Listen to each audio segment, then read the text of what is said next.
नमस्कार, यो news 24 television news 8 मा स्वागत छ। नेपाली एयरलाइन्स राष्ट्रिय ध्वजावाहकको रूपमा धीप धीप चलिरहेको छ। घिटी घिटी चलिरहेको नेपाली एयरलाइन्सलाई प्रतिस्पर्धी, गर्व गर्न लायक र अपेक्षाको केन्द्र बनाउँछु भन्ने पर्यटन मन्त्री अर्को कुनै फन्डाका लागि तयार हुँदै होला। तर भित्रभित्रै नेपाली एयरलाइन्स दिन प्रतिदिन धराशयी बनिरहेको छ। यात्रुको विश्वास टुट्दै गइरहेको छ। नेपाल एयरलाइन्सबाट यात्रा गर्ने यात्रुले कहिले तोकिएको समयमा उडान गर्न पाउँदैनन्। यो नेपाल एयरलाइन्सको वर्षौंको समस्या हो। यात्रु बाध्यताले मात्रै नेपाल एयरलाइन्स चढ्ने हुन्, त्यो पनि अन्य एयरलाइन्सको टिकट नपाउँदा। अन्तर्राष्ट्रिय उडानहरूमा नेपाल एयरलाइन्स यति बदनाम छ कि कुरा गरी साध्य छैन। जहाज मर्मतमा लम्बेदान प्रक्रिया, युद्धरत मुलुक इजरायलसँगको मर्मत सम्भार सम्झौता र पिक समयमै ग्राउन्डेड हुने विमानका कारण नेपाल एयरलाइन्स खोक्रो बन्दै गइरहेको छ। समाजवादको लक्ष्य भेट्टाउने यात्रामा लम्किरहेका पर्यटन मन्त्रीलाई यस्ता विषयले कति पेल्दो हो। गन्तव्यमा पुर्याउनु पर्ने यात्रुलाई होटलमा लगेर राख्दा कस्तो अनुभूति हुँदो हो। यसको मापन गर्ने यन्त्र बनेको भए पक्कै पनि उनी यो पदमा रहन्थे वा रहँदैनथे होला, निर्कुल हुन्थ्यो। तर कार्य सम्पादन कमजोर भए पनि उनलाई नैतिकताले बाहिरिन भन्छ, न प्रधानमन्त्रीले नै। कतार जान तयार भएका 276 यात्रु र कतारबाट नेपाल आउन तयार भएका यत्तिकै सङ्ख्यामा यात्रु अलपत्र परेका छन्। इजरायल मर्मतका लागि पठाइएको जहाजले पनि 42 दिन कुर्नु पर्यो। भाडाको इन्जिन ल्याएर चलाउने र निगमको इन्जिनलाई बोरामा राख्ने काम त भनिसाध्य नै छैन। यसरी यो संस्थाले आफूलाई कसरी प्रतिस्पर्धी र भरपर्दो बनाउन सक्ला? लाखौंको संख्यामा पर्यटक भित्र्याउने योजनामा रहेको सरकारले यस्ता संरचनामा बसेर काम गर्न सक्ला? सरकारले ध्यान दियोस्। मन्त्री कर्मचारी वा को दोषी हुन्, कारबाही गरियोस्। नेपाल एयरलाइन्समा यस्ता समस्या सामान्य ठालेर, तर सेवा लिने सेवाग्राही र यसलाई माया गर्ने सबैलाई दुखी मात्रै बनाएको छैन, भरोसा समेत टुटाएको छ। सरकारले एक्सन लियोस्। अब न्यूज 8 का हेडलाइन्स। जनार्दन शर्माको पूरक प्रस्तावले माओवादी केन्द्रमा तरङ्ग, अध्यक्ष प्रचण्ड झस्किए, देव गुरुङ र पम्फा भुषाललाई सङ्कट।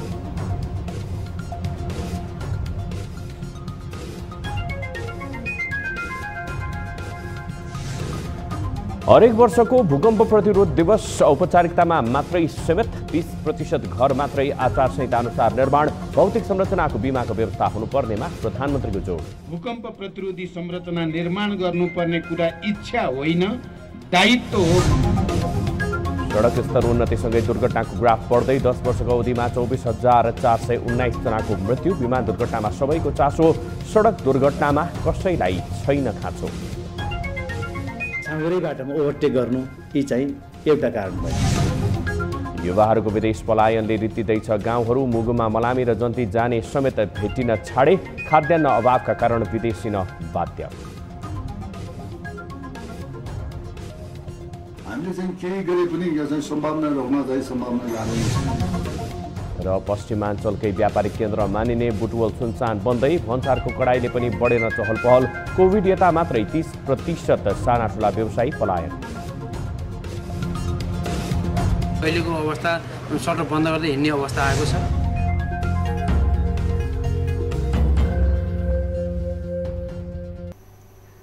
हामी निरन्तर न्युजमा छौँ। नेकपा माओवादी केन्द्रभित्र बेनामी पूरक प्रस्तावले खैला बैला मचिएको छ। नाम, हस्ताक्षर, ठेगाना केही पनि उल्लेख नगरी उपमहासचिव जनार्दन शर्मा प्रभाकरले पेश गरेको पूरक प्रस्तावले प्रचण्ड झस्किएका छन् भने महासचिव देव गुरुङलाई समेत अप्ठ्यारो पारेको चर्चा हुन थालेको छ। एक रिपोर्ट। माओवादी केन्द्रले फागुन 1 गतेदेखि 3 गतेसम्म विधान सम्मेलन गर्ने भन्दै पदाधिकारी बैठकबाट निर्णय गराए पनि बैठक कक्षको माहौलमा माओवादी केन्द्रका उपमहासचिव जनार्दन शर्मा प्रभाकरले तरङ्ग ल्याइदिएका छन्। विधान मस्यौदा समितिको सदस्य समेत रहेका जनार्दनले पूरक प्रस्ताव किन ल्याए, यसमा उनले आफ्नै तर्क दिए पनि यो विवाद लामो समयदेखिको हो। किन आयो पूरक प्रस्ताव? विधान मस्यौदा कार्यदल सदस्य समेत रहेका जनार्दन शर्माले आफ्ना केही कुरा मस्यौदामा राख्न चाहन्थे, तर पार्टी महाधिवेशनको विवाद र महासचिव बन्न नपाएको झोकमा रहेका उनलाई पार्टी उपाध्यक्ष पम्फा भुषाल र महासचिव देव गुरुङले पेलेरै जाने छनक पाए। भुषाल र गुरुङले जनार्दनको मतलाई समेट्ने संकेत नदिएपछि उनले पूरक प्रस्तावको रूपमा कार्यालय सचिव श्रीराम ढकाललाई खुसुक्क आफ्नो टिप्पणी दिए। पार्टी अध्यक्ष प्रचण्डले मस्यौदा बैठकमा पेश गरेपछि सर्वसम्मतिले पारित हुने अपेक्षा राखेका थिए, तर ढकालले एउटा छुट्टै प्रस्ताव छ भन्दै टेबल गरेपछि प्रचण्ड झल्यास भए। भुषाल र गुरुङ मुखामुख गर्ने स्थितिमा पुगे। भुषाल गुरुङले किन समेटेनन् जनार्दनको प्रस्ताव? पार्टी महाधिवेशनकै बेला जनार्दनले आफू र वर्षमान पुन जसलाई महासचिव बनाए पनि स्वीकार गर्ने भन्दै सन्देश पुर्याए पनि प्रचण्डले दुई नेता बीच खेल्नकै लागि गुरुङलाई अघि बढाए। प्रचण्डले यस्तो कदम चालेपछि उपमहासचिव पद नै अस्वीकार गर्ने सार्वजनिक अभिव्यक्ति दिएका जनार्दनलाई उनीहरूले मौका परेको बेला उपेक्षा गर्ने योजना बनाएपछि जनार्दन छुट्टै पेश भएको देखिन्छ।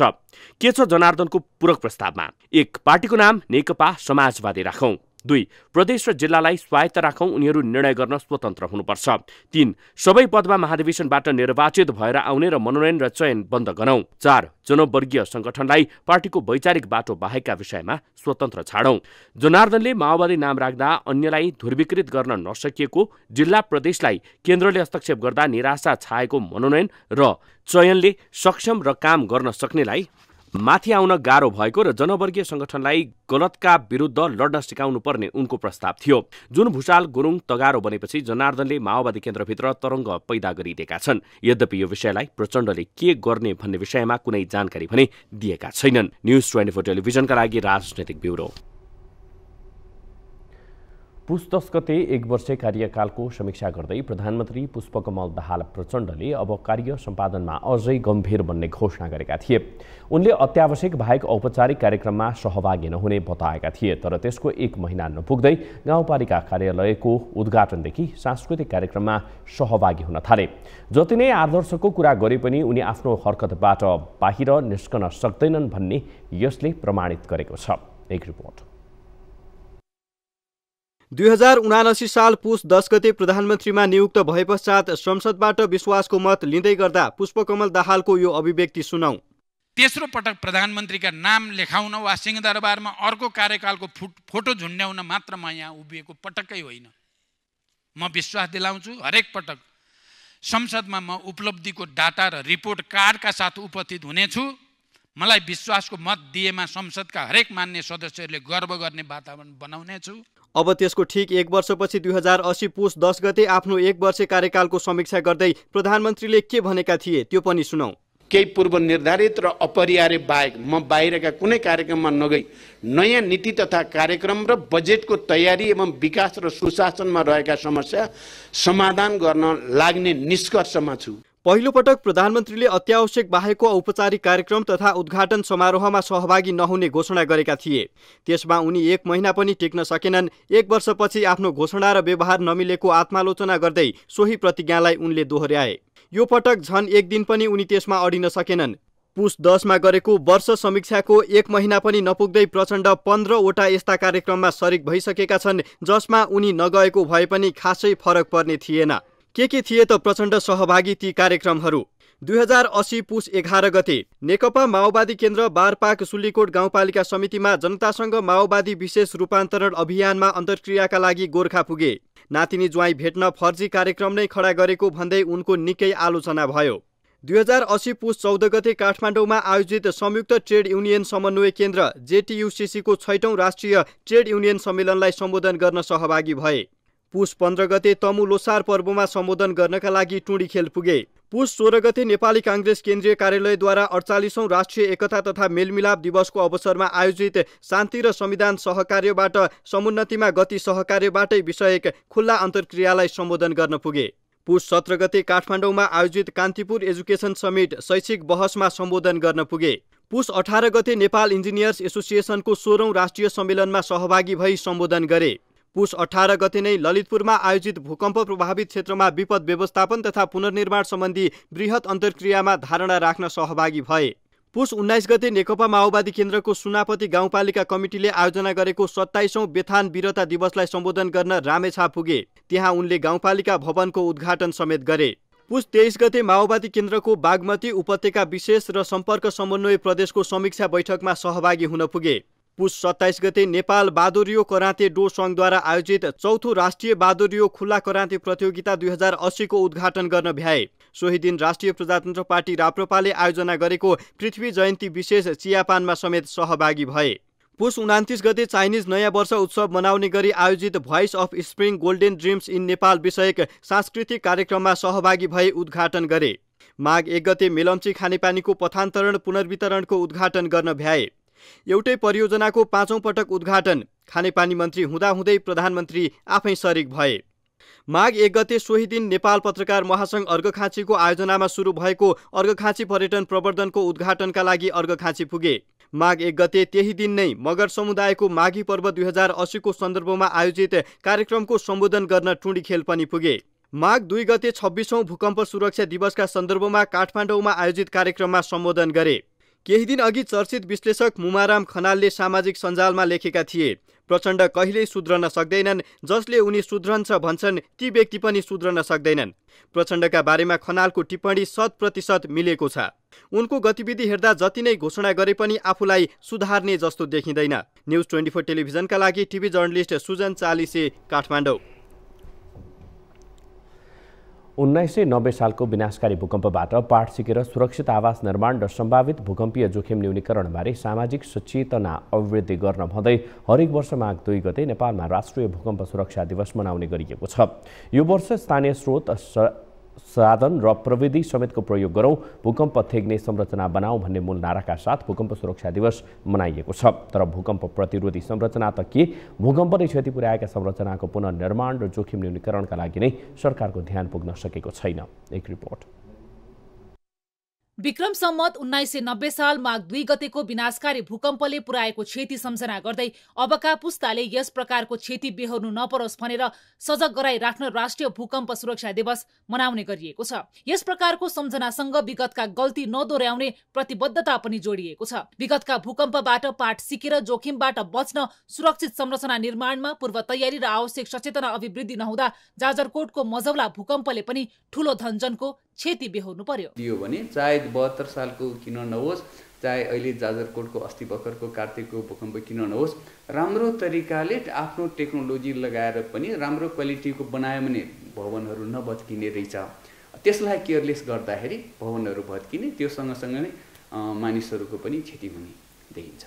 हिमालयन क्षेत्रमा पर्ने नेपाल सधैँ नै मेन हिमालयन थ्रेट अन्तर्गत पर्ने भएकै कारण सधैँ नै भूकम्पीय जोखिममा पर्दछ। त्यही थ्रेटकै कारण हिमालय क्षेत्रमा ठूला भूकम्प ल्याउने गर्दछ।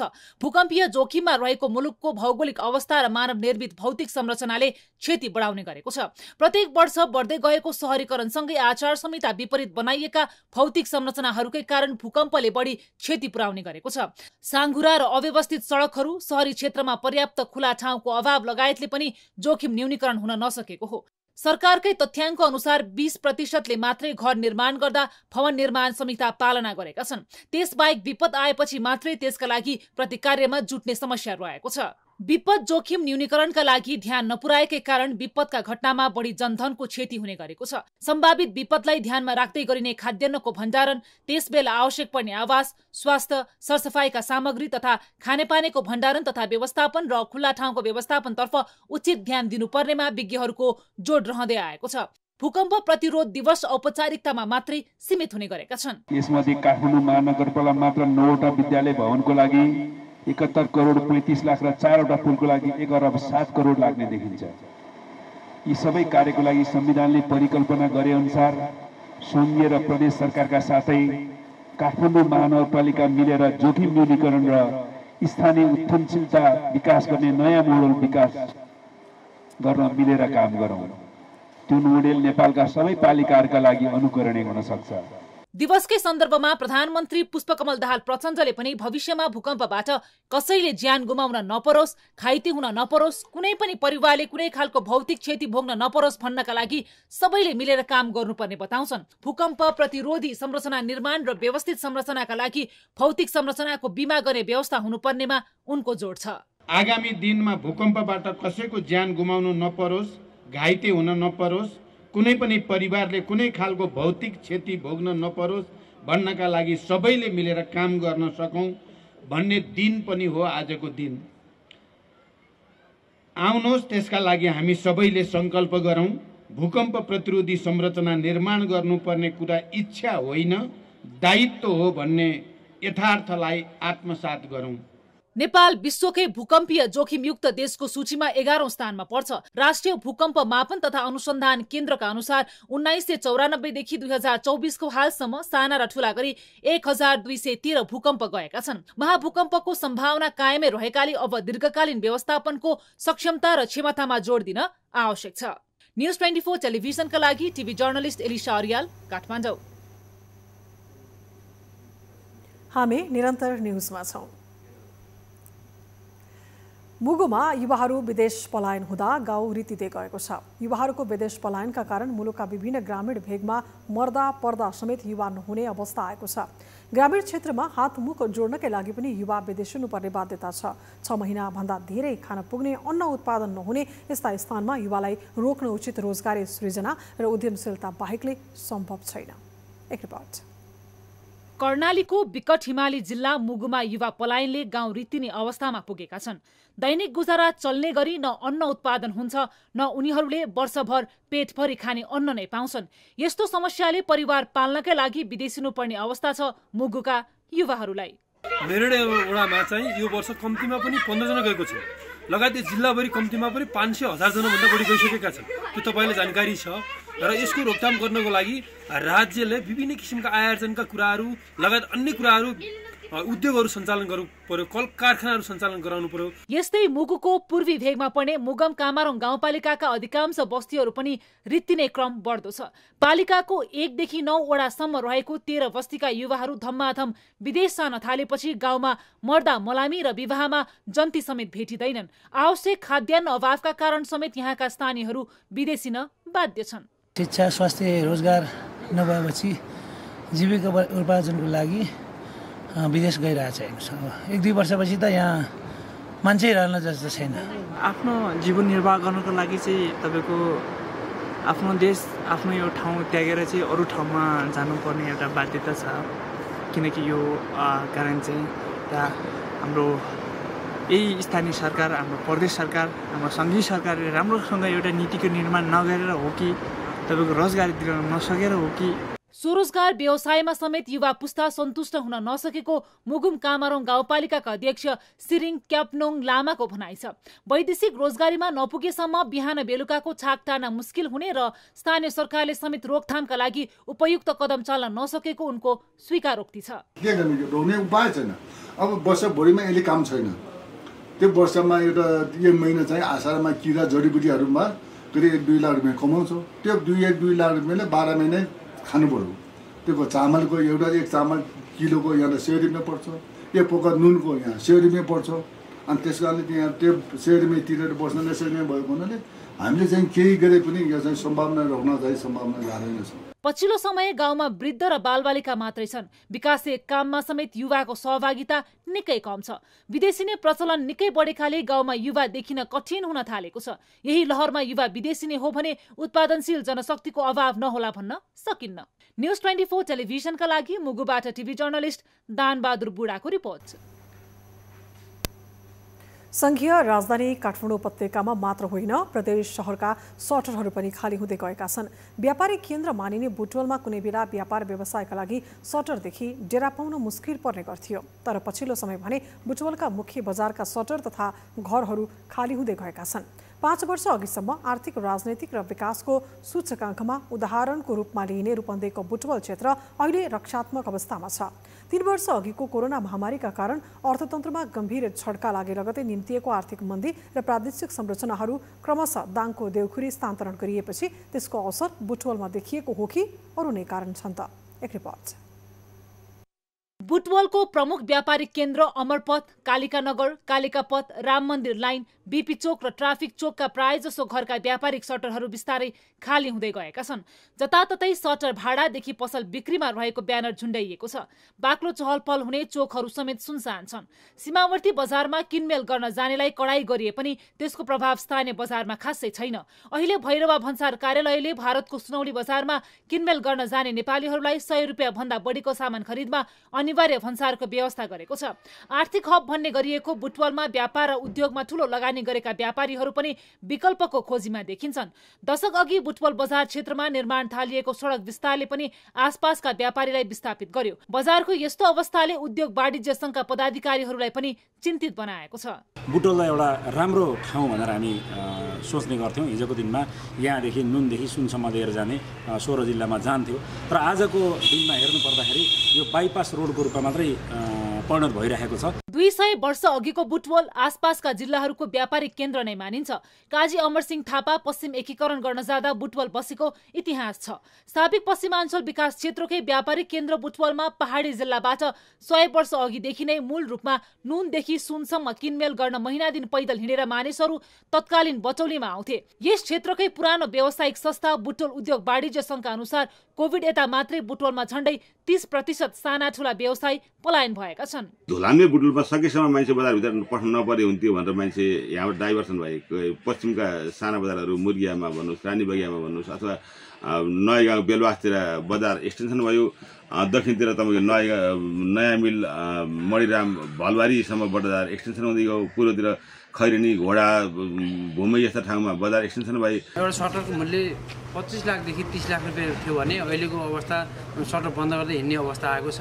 यो अवस्था दिन प्रतिदिन नाजुक अवस्था छ। पछिल्लो जनगणना 2078 अनुसार तीव्र रथ गतिमा शहरीकरण भएको जिल्लामा रूपन्देही परेको छ। जनसङ्ख्याको हिसाबले पनि तेस्रो बनेको रूपन्देहीको मुख्य बजार बुटवलको 4 मा पछिल्लो केही समय यता घट्दै गएको छ।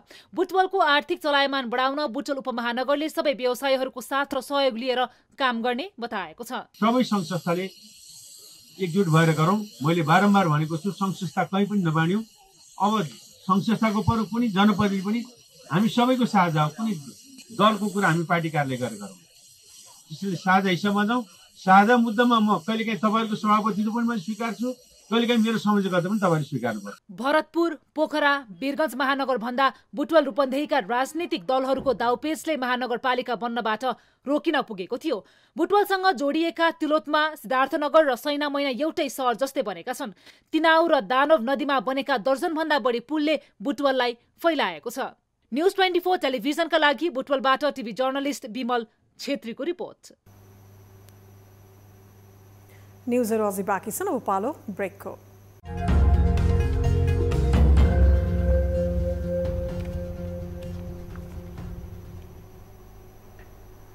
हामी निरन्तर न्युजमा छौँ। पछिल्लो समय नेपालमा सडक दुर्घटनाको ग्राफ उकालो लाग्दो छ। हाम्रा सडकहरू मृत्यु मार्गमा परिणत हुँदै गएका छन्। अहिले पनि दैनिक 7 देखि 8 जनाले सडक दुर्घटनाकै कारण ज्यान गुमाइरहेका छन्। अधिकांश दुर्घटना सवारी साधनमा आउने प्राविधिक समस्या र सडक संरचनाकै कारण भइरहेको विभिन्न तथ्याङ्कले देखाइरहेको छ। तर हाम्रो राज्य संयन्त्र किन गम्भीर बन्न सकिरहेको छैन? टिभी जर्नलिस्ट शीतल रिजालले तयार पारेको यो विशेष रिपोर्ट। गएको शुक्रबार नेपालगञ्जबाट काठमाडौँ आउँदै गरेको V1 ख 3912 नम्बरको यात्रुवाहक बस दुर्घटना हुँदा 12 जनाले ज्यान गुमाए। त्यस लगत्तै शनिबार बिहान बागलुङको बुर्तिबाङ बजारबाट ढोरपाटन उपत्यका गइरहेको जीप ढोरपाटन नगरपालिका 5 अस्तुमा दुर्घटना भयो। दुर्घटनामा परि चालक तिलक घरती मगर सहित 2 जनाको घटनास्थलमै मृत्यु भयो भने 9 जना घाइते भए। सोही दिन काठमाडौँको चन्द्रगिरीमा कार दुर्घटना हुँदा एकै परिवारका 5 जनाले ज्यान गुमाउनु पर्यो। काठमाडौँबाटै चितलाङतर्फ जाँदै गरेको उक्त कार चन्द्रगिरी नगरपालिका 4 पानीघाट नजिक हिमचुली सेतो पहरा भन्ने ठाउँमा दुर्घटना भएको थियो। गएको शुक्रबार र शनिबार मात्रै काठमाडौँ, दाङ, बागलुङ, झापा र दोलखामा भएका 5 सडक दुर्घटनामा 22 जनाको मृत्यु भयो। त्यसको 2 दिनपछि मङ्गलबार बिहान नारायणगढ मुगलिन सडक खण्ड अन्तर्गत इच्छाकामना गाउँपालिका 5 स्थित 3 नम्बर पुल नजिक अर्को ठुलो दुर्घटना भयो। दुर्घटनाग्रस्त भारतीय नम्बर प्लेटको बोलेरो जीपमा सवार यात्रुको अवस्था अझै पनि अज्ञात नै छ। भारतीय चालक कता छन् प्रहरीले खोजी गरिरहेको छ। तथ्याङ्क अनुसार नेपालमा सरदर दैनिक 7 देखि 8 जनाको सडक दुर्घटनाकै कारण मृत्यु हुने गर्छ। वार्षिक औसत 3000 जनाले ज्यान गुमाइरहेका छन्। यो निकै डरलाग्दो स्थिति हो, तर पनि सडक सुरक्षा र संवेदनशीलतालाई लिएर न त राज्य नै गम्भीर छ न त सरकारवाला निकाय नै। राज्यको गम्भीर लापरवाही र मानवीय त्रुटि नै अहिले सडक दुर्घटना बढ्नुको प्रमुख कारक रहेको विज्ञहरूले समेत औँल्याउँदै आएका छन्। असुरक्षित सडक पूर्वाधार, दोस्रोमा चाहिँ हाम्रो चाहिँ अस्वस्थ गाडी, कन्डिसनमा नभएको गाडी गुडिरहेको छन्। तेस्रो भनेको चाहिँ तपाईँको जो सडक प्रयोगकर्ताको अनुशासन नहुने र अर्को चौथो भनेको चाहिँ हामीले नियम कानुन पालना गर्न नसक्ने, जनचेतनाको कार्यक्रमहरू लागू गर्न नसक्ने र कडाभन्दा कडा कारबाही गर्न नसक्ने, यो चारवटा कुराले गर्दाखेरि चाहिँ धेरै दुर्घटना भइरहेको छ। र अर्को चाहिँ हामीले दुर्घटनापछिको तत्काल उद्धार गर्न नसक्दा चाहिँ मृत्युदर चाहिँ बढिरहेको छ। पछिल्लो 10 आर्थिक वर्षमा नेपालमा सवारी दुर्घटनाको अवस्था कस्तो छ त? हेरौँ यो तथ्याङ्क। आर्थिक वर्ष 2070-71 सवारी दुर्घटनाको सङ्ख्या 8406 छ। मृत्यु हुनेको सङ्ख्या 1787, गम्भीर घाइते हुनेको सङ्ख्या 3516। आर्थिक वर्ष 2071-72 सवारी दुर्घटनाको सङ्ख्या 9145, मृत्यु हुनेको सङ्ख्या 2004 जना, गम्भीर घाइते हुनेको सङ्ख्या 4053 जना। आर्थिक वर्ष 2072-73 सवारी दुर्घटनाको सङ्ख्या 10013, मृत्यु हुनेको सङ्ख्या 2006 जना, गम्भीर घाइते हुनेको सङ्ख्या 4182 जना। आर्थिक वर्ष 2073-74 मा सवारी दुर्घटनाको सङ्ख्या 10178, मृत्यु हुनेको सङ्ख्या 2384, गम्भीर घाइते हुनेको सङ्ख्या 4250 जना।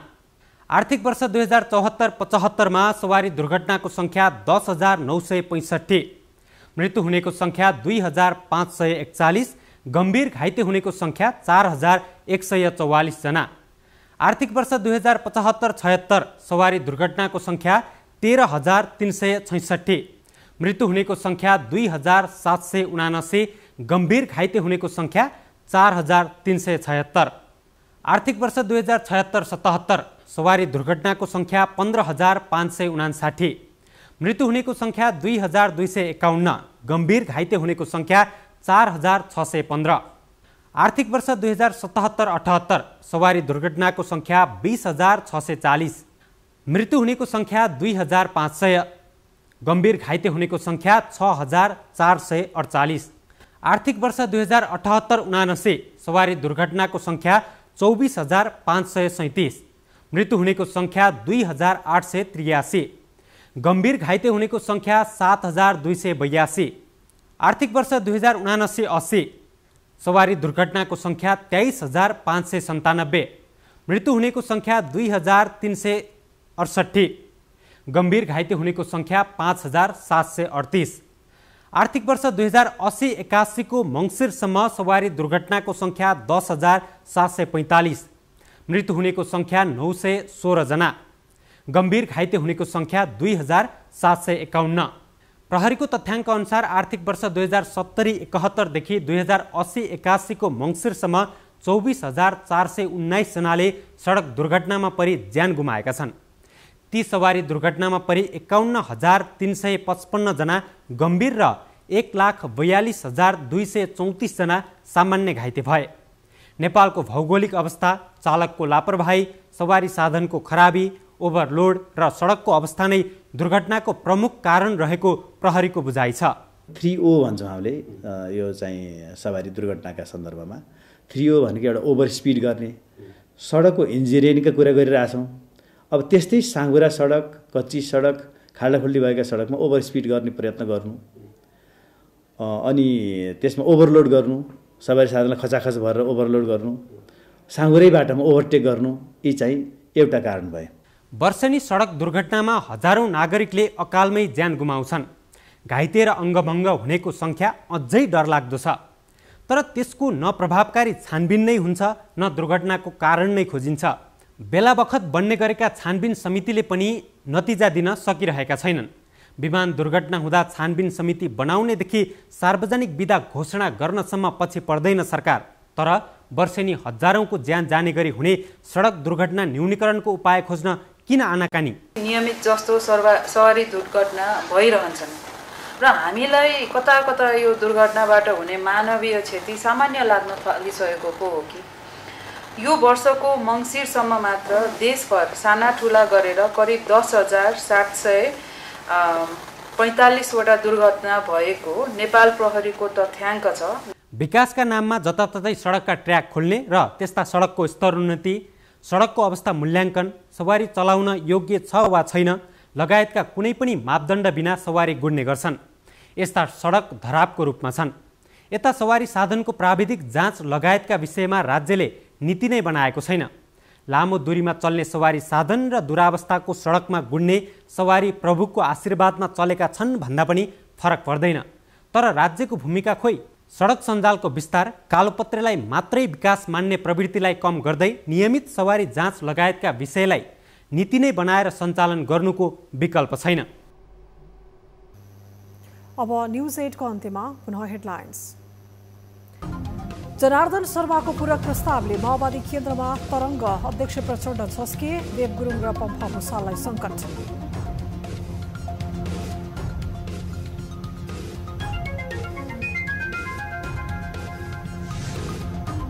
हरेक वर्षको भूकम्प प्रतिरोध दिवस औपचारिकतामा सीमित, 20% घर मात्रै आचार संहिता अनुसार निर्माण, भौतिक संरचनाको बीमाको व्यवस्था हुनुपर्नेमा प्रधानमन्त्री। भूकम्प प्रतिरोधी संरचना निर्माण गर्नुपर्ने कुरा इच्छा होइन, दायित्व हो। सडक स्तर उन्नतिसँगै दुर्घटनाको ग्राफ बढ्दै 10 वर्षको अवधिमा 24,419 जनाको मृत्यु। विमान दुर्घटनामा सबैको चासो, सडक दुर्घटनामा कसैलाई छैन खाँचो। साँगुरै बाटोमा ओभरटेक गर्नु यी चाहिँ एउटा कारण भयो। युवाहरूको विदेश पलायनले रित्तिँदैछन् गाउँहरू। मुगुमा, मलामी र जन्ती जाने समेत भेटिन छाडे। खाद्यान्न अभावका कारण विदेशिन बाध्य। हामीले चाहिँ केही गरे पनि यो चाहिँ सम्भावना रोक्न चाहिँ सम्भावना लाग्दैन। र पश्चिमाञ्चलकै व्यापारिक केन्द्र मानिने बुटवल सुनसान बन्दै, भन्सारको कडाइली पनि बढिन चहल पहल। कोभिड यता मात्र 30% साना ठुला व्यवसायी पलायन। अहिलेको अवस्था सटर बन्द गर्दै हिँड्ने अवस्था आएको छ।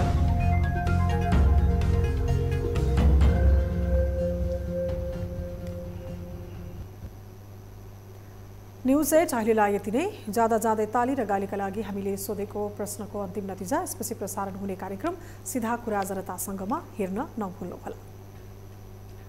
थप न्यूजका लागि हाम्रो वेबसाइट www.news24nepal.com हेर्नुहोला। साथै हामीलाई फेसबुक, ट्विटर, युट्युबमा पनि फलो गर्न सक्नुहुनेछ। यस्तै मोबाइल, भाइबर र इमेलबाट 24X मा समस्या र गुनासो गर्न सक्नुहुनेछ। अहिलेलाई बिदा दिनुहोस्। हामी निरन्तर न्यूजमा छौँ। नमस्ते।